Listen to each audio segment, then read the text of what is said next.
একটা ছোট রোবট হঠাৎ এক অচেনা শহরে হারিয়ে যায়।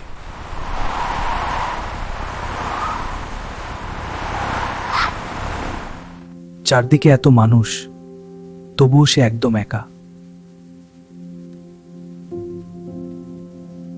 মানুষ তাকে সাহায্য না করে উল্টো হাসতে শুরু করে।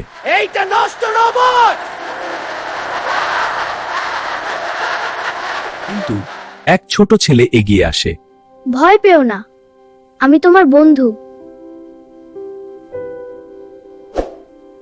ছেলেটা নিজের খাবার ভাগ করে নেয়, আর শুরু হয় এক নতুন বন্ধুত্ব। ওদিকে বিজ্ঞানীরা তাকে খুঁজছে, কারণ সে খুব গুরুত্বপূর্ণ।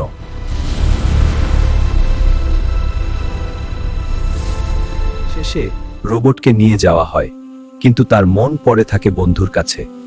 আমি আবার আসব।